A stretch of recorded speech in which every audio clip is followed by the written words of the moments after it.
Nah, gue pengen ngomong yang enteng-enteng, ya nggak terlalu substantif sih, tapi kayaknya seru aja.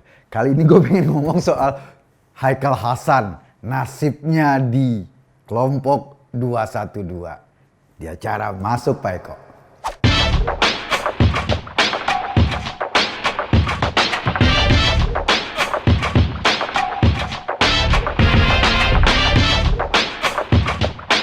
Jadi begini, kemarin-kemarin itu beredar satu surat yang berasal dari Dewan Tanfiziah Persaudaraan Alumni 212. Tahu nggak isi surat itu?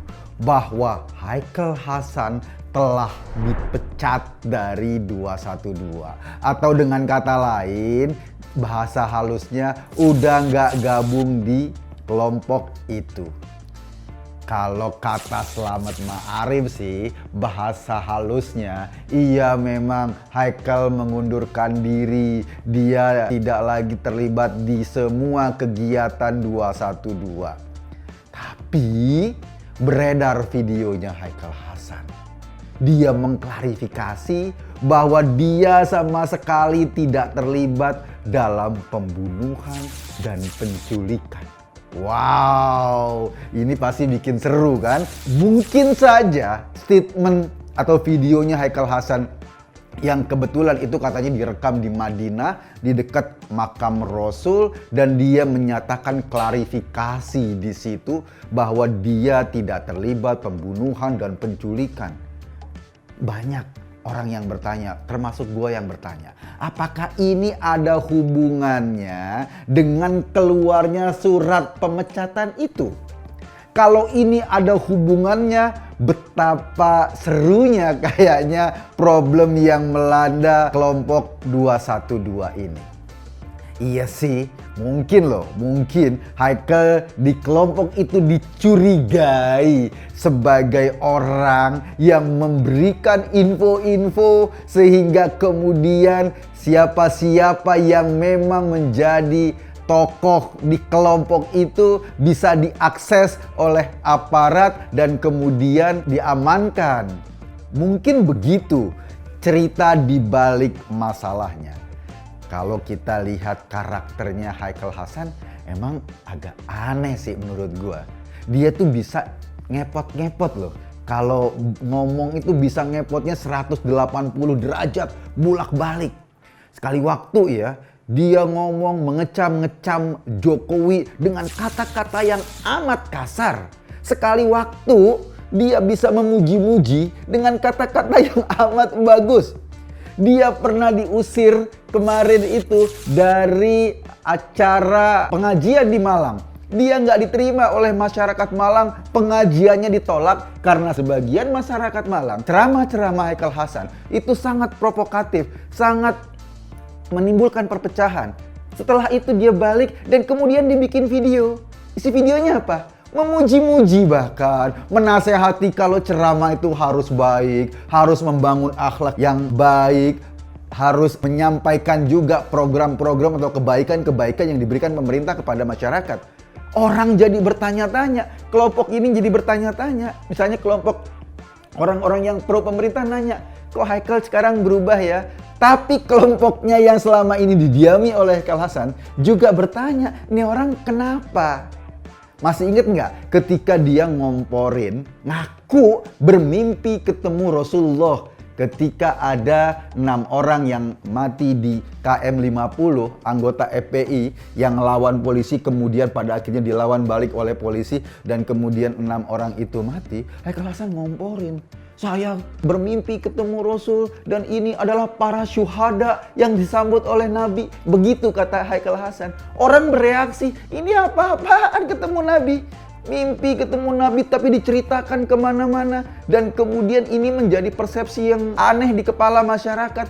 Dan jelas-jelas para korban atau katakanlah orang yang meninggal itu tadinya berniat melawan polisi, mereka nembakin polisi dan mereka mati. Tidak bisa dikategorikan sebagai syuhada karena memang mereka mati konyol pada saat itu. Nah, Haikal Hasan kemudian datang dan ngomong kemana-mana bahwa dia bermimpi dengan Nabi untuk melegitimasi wafatnya 6 orang itu sebagai syuhada.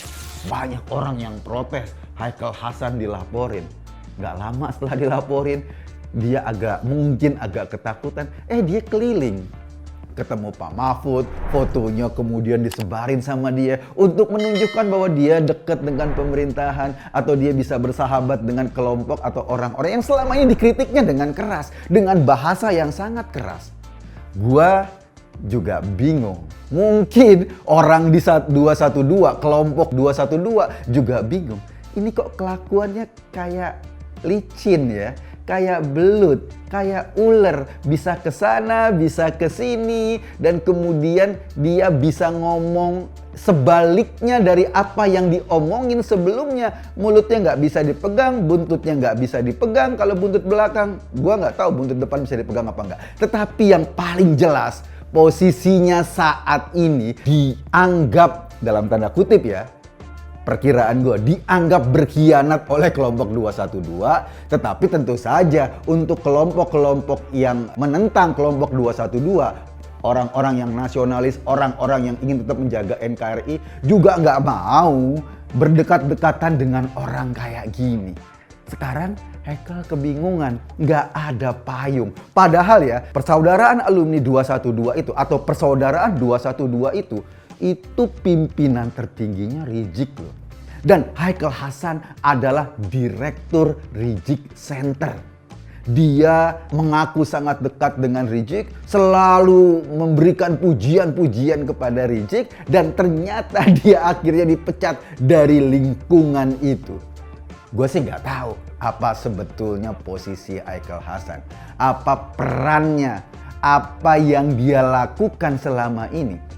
Tetapi yang jelas sekarang, orang-orang dengan wilayah yang abu-abu seperti itu, orang yang hari ini ngomong tempe, besok ngomong kedelai, kalaupun kedelainya sekarang lagi mahal, ya kayak gitu deh. Nggak bisa dipegang omongannya, akhirnya di segala kelompok orang nggak suka.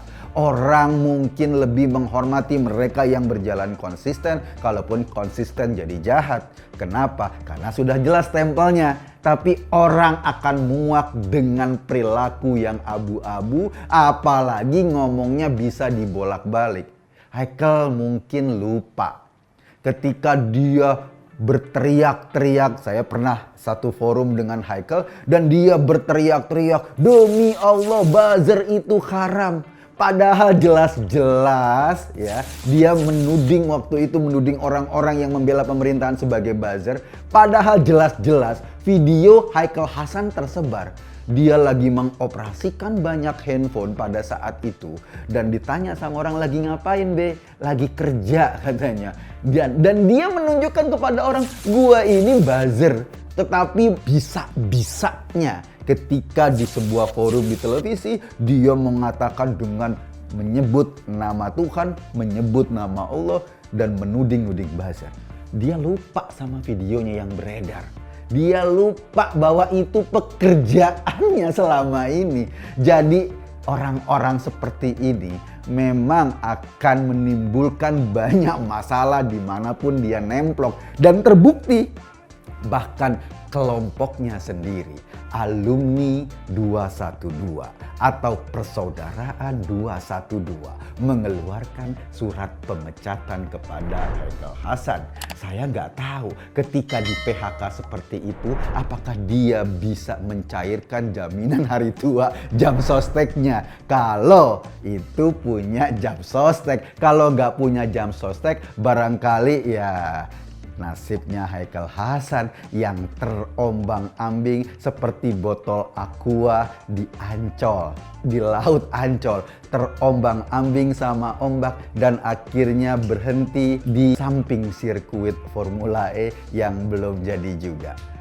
Babe Haikal, iya kondisinya memang gak gampang. Karena itu jangan juga ngomong sembarangan, jangan mengecam-ngecam pemerintah sembarangan, jangan gampang mengkafir-kafirkan orang sembarangan, juga jangan mau terlibat dengan kelompok-kelompok yang terus-menerus mengusung kekerasan.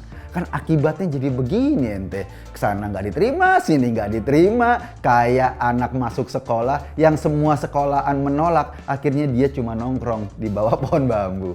Gitu Be. Saya Eko Kuntadi, terima kasih di acara Masuk Pak Eko.